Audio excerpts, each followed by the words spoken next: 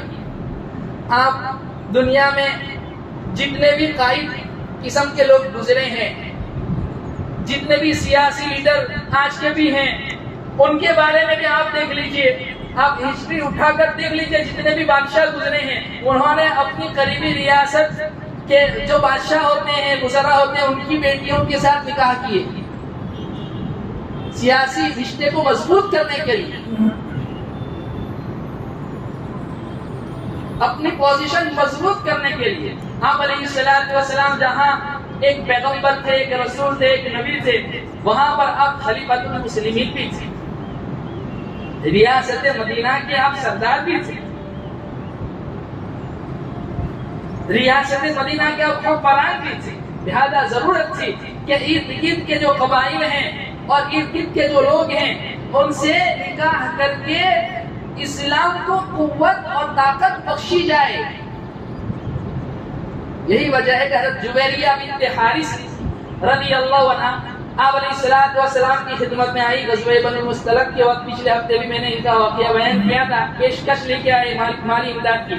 آپ نے ان کی پیشکش بھی پوری کی اور آپ نے کہا آپ چاہتی ہیں تو آپ سے ہم نکاح فرما لیں. اور آپ نے جبر و اکراه نہیں کیا، انہوں نے خود نکاح کے لیے ایگری ہوئی، تیار ہوئی، اور آپ کا ان سے نکاح ہو رہا ہے. اور ان کے خاندان کے 400 گھرانے، 400 گھر شام ہونے تک وہ آزاد بھی ہوئے اور وہ مسلمان بھی ہو گئے. نعوذ باللہ، اس کے پیچھے خواہشات کو پورا کرنا نہیں تھا، اپنی ہوس کو پورا کرنا نہیں تھا. یہ میں اس لیے بار بار کہہ رہا ہوں کہ یہ ہم سمجھیں. اصل میں اس لیے بچپن میں جس وقت ہماری جو ہے عمر ہوتی ہے سیکھنے کی، اس وقت ہمیں پڑھنا چاہیے ہمارے نبی کی. یہ ہمارے آج بولے والے مسلمان بھی جو اعتراضات بہکاوی میں آ جاتے، اس کے پیچھے بنیادی ریزن کیا ہوتا ہے؟ اپنے نبی کو پڑھا نہیں، سمجھا نہیں. اب وہ مطلب گول مٹول باتیں کر کے جو ہے بتا رہے ہیں، اب وہ بھی بہکاوے میں آ جا رہے ہیں. اسی طریقے سے حضرت صفیہ کے ساتھ آپ نے جو نکاح فرمایا غزوہ خیبر کے موقع پر، وہ بھی ایک سردار کی بیٹی تھی. وہ جب قیدی بن کر آئی، صحابہ نے خود آپ علیہ الصلوۃ والسلام سے پیشکش کہ یا رسول اللہ ان سے آپ شادی فرما لیں، آزاد فرما لیں. آپ نے ان کو آزاد فرما کر نکاح فرمایا اور اس خاندان کی اکثریت اسلام لے آئی. حضرت ام حبیبہ رملہ بنت ابو سفیان کی بیٹی ہے. وہ اپنے شوہر کے ساتھ ہجرت کر کے مسلمان ہو کر جو ہے حبشہ چلی گئی تھی. ان کے شوہر کا انتقال ہو گیا تو ان کی بیوگی کو ختم کرنے کے لیے، بیواؤں کو سہارا دینے کے لیے اور آج کی جنریشن کو بدلانے کے لیے کہ بیواؤں کا سہارا بنو، مطلقہ عورتوں کا سہارا بنو، اس بیوہ سے ان کی بیوگی کو ختم کرنے کے لیے آپ نے نجاشی کو پیغام بھیجا اور نجاشی بادشاہ نے آپ کا نکاح فرمایا اور آپ کے بعد مدینہ آئے. اور جب آپ کا نکاح ہوا ہے ان کے ساتھ تو ایک بہت بڑا خاندان بنو امیہ، خلافت بنو امیہ کبھی پڑھنے کا موقع ملے تو پڑھنا. خلافت راشدہ کے بعد حضرت معاویہ رضی اللہ عنہ کا خاندان، یہ ام حبیبہ یہ حضرت معاویہ کی سگی بہن ہے. تو ان کا خاندان جو اسلام کا دشمن تھا، آپ نے جب یہ نکاح فرمایا وہ خاندان اسلام کی طرف مائل ہوا. حضرت ابو سفیان بھی بعد میں اسلام لے آئے.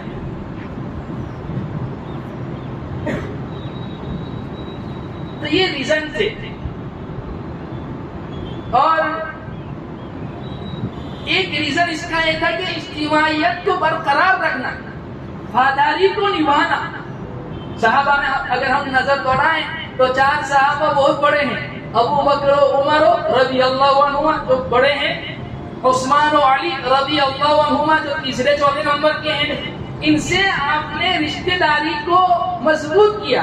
2 صحابی آپ کے ایسے ہیں، 2 خلیفہ آپ کے ایسے ہیں جن کی بیٹیاں آپ نے اپنے نکاح میں لی. حضرت ابو بکر کی بیٹی حضرت عائشہ صدیقہ طاہرہ پاکیزہ رضی اللہ عنہا، اور حضرت عمر کی بیٹی حضرت حفصہ بنت عمر رضی اللہ عنہا.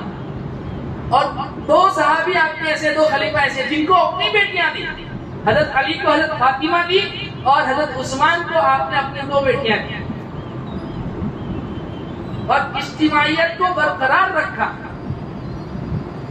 تو ان شادیوں کے پیچھے تعلیمی حکمت تھی، سیاسی مصلحتیں تھی، اسی طریقے سے جو ہے اجتماعیت کو برقرار رکھنا تھا، اور تشریعی کچھ حکمتیں تھیں. ان حکمتوں کی بنیاد پر آپ نے اتنے نکاح فرمائے.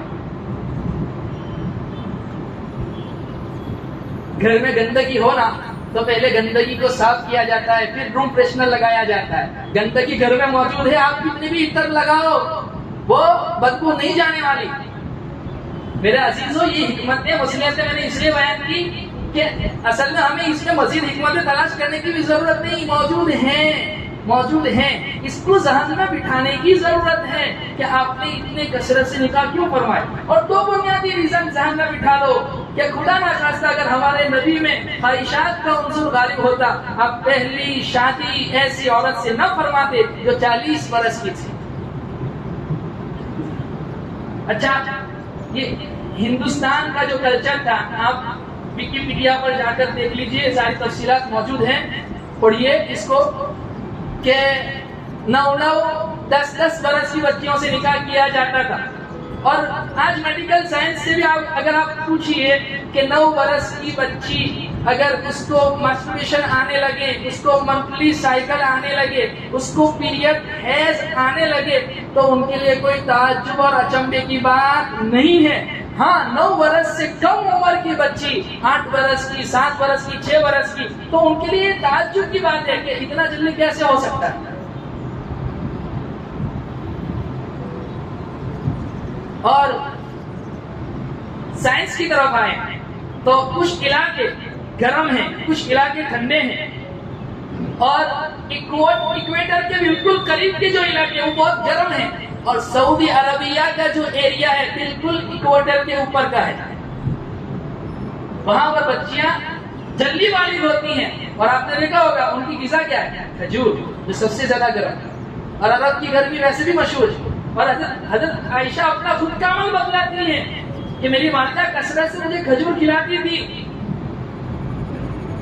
یاد ہے، یہ اعتراضات کرنے والے انہیں بھی پتا ہے، یہ کچھ 22 قسم کے لوگ ان سے مطلب کچھ باتیں سن کر وہ بکواس کر دیتے ہیں اور بول دیتے ہیں اگر حقیقت میں وہ آپ علیہ الصلوۃ والسلام کو پڑھیں، اگر یہ ہماری بہن جس نے آپ علیہ الصلوۃ والسلام کے بارے میں بتایا، اگر وہ پڑھ لیتے آپ علیہ الصلوۃ والسلام کو، تو اسے پتا چل جاتا کہ وہ آج جو زندہ ہیں وہ آپ علیہ الصلوۃ والسلام کی کرم فرمائی ہے. آپ ہی دنیا کی واحد پہلی ہستی تھی جنہوں نے اس زمانے میں جب بچیوں کو قبر میں زندہ دفن کر دیا جاتا تھا، آپ نے اس رسم کو ختم کروایا. اس گو پرتھا کا وہ بھی شکار ہو جاتی. آپ ہی واحد ہستی ہیں، آپ پہلے قائد ہیں دنیا کے جنہوں نے عورتوں کے حقوق کو کھول کر بیان فرمایا اور عورتوں کو عزت دی، ان کے حقوق عطا فرمائے. اور کیا فرمایا عملی طور پر؟ آپ موقع اتنا نہیں ہے، اس لیے کہا گیا ہے کہ آپ جو ہے آئیڈل اور رہبر رہنما ہے. آپ کی بیوی آپ سے عمر میں بڑی ہے، آپ علیہ الصلوۃ والسلام اور حضرت خدیجہ کی زندگی کو پڑھیے. آپ کی بیوی آپ سے عمر میں چھوٹی ہے، آپ علیہ الصلوۃ والسلام اور حضرت عائشہ کی زندگی پڑھیے کہ آپ ان کے ساتھ کیسے رہتے ہیں. کہ ایک واقعہ بتلا دوں چھوٹا سا، کہ حضرت عائشہ جب آئی نا تو وہ گھوڑوں کو لے کر آئی تھی اور ان گھوڑوں کے پر بنے ہوئے تھے. آپ نے حضرت عائشہ نے کہا عائشہ تمہارا گھوڑا اڑتا نہیں ہے، تو آپ نے فرمایا یا رسول اللہ آپ سے تو سنا ہے کہ حضرت سلیمان کے گھوڑوں کے پر ہوا کرتے تھے. یعنی کتنی ذہین تھی کہ وہ بچپن کی باتیں بھی یاد تھی. اور ایسی عورت کا آپ کے حرم میں ہونا ضروری تھا جو آپ کی تعلیمات کو، آپ کی گوشے کو، آپ کی زندگی کے ہر شعبے کو، ہر لمحے کو امت کے سامنے کھول کر رکھے. لہذا جو ہے ضرورت اس بات کی ہے کہ ہم اپنی نبی کی زندگی کو پڑھیں. تو ہم ان سے بھی کہتے ہیں کہ جس طریقے سے ہمارے اسلام نے، ہمارے نبی نے ہمیں یہ تعلیمات نہیں دی کہ ہم دوسرے مذہب کے ان کے جو آئیڈل قسم کے لوگ ہیں، مقتدی قسم کے لوگ ہیں، ان کی شان میں گستاخیاں کریں، کیچڑ اچھالیں. ایسے ہم بھی ہمارے نبی کی شان میں، ہمارے نبی کی ازواج اور پاکیزہ مقدس بیویاں کے بارے میں، ہماری پاکیزہ ماؤں کے بارے میں ہم بھی سن نہیں سکتے. انف از انف الا رسول اللہ. کہ عرب وہ غیرت میں آ گئے. اور ایک ٹویٹر کے اوپر ہینڈل ایک ہیش ٹیگ ٹرینڈ ہونے لگا، الا رسول اللہ، سب برداشت کر سکتے، اس کا مطلب ہم آپ علیہ الصلوۃ والسلام کی شان میں گستاخی کو ہرگز برداشت نہیں کر سکتے۔ لہذا جو ہے ضرورت اس بات، اچھا یہ جو موقع ملتے ہیں اس میں اللہ شر میں سے بھی خیر نکالتے ہیں، اس میں ہمارے لیے کیا پیغام ہے کہ ہم جو آپ علیہ الصلوۃ والسلام سے دور ہو چکے ہیں اب قریب آ جائیں۔ ایک بہت بڑے آئی پی ایس جن کا نام چل رہا تھا، درمیان میں کسی نے چھوڑا تھا، انہوں نے ایک بہت اچھی بات کہی تھی کہ مسلمانوں جاگ جاؤ، اپنے نبی کو عملی طور پر اپنی زندگی میں لاؤ، لوگ تمہارے نبی کو نہیں پڑھیں گے، لوگ تمہیں پڑھیں گے، تمہارے معاملات کیسے ہیں، تمہاری معاشرت کیسے ہے، تمہارا اخلاق کیسا ہے۔ اس لیے ضرورت اس بات کی ہے کہ ہم اپنے نبی سے محبت تو کریں لیکن آپ کی زندگی کو بھی، آپ کی تعلیمات کو بھی اپنی زندگی میں لائیں۔ کریں گے سارے ساتھی؟ اللہ رب العزت جو ہے ہم تمام کے دلوں میں آپ علیہ الصلوۃ والسلام کی محبت کی پیوست فرماوے، آپ کے ازواج مطہرات سے بھی محبت عطا فرماوے، ان کو پڑھنے کی، ان کی زندگی کو، ان کی لائف سٹائل کو اپنی زندگی میں عملی طور پر لانے کی توفیق عطا فرماوے۔ وآخر دعوانا الحمدللہ رب العالمین۔ ان حضرات کی سنن باقی ہیں، السلام علیکم۔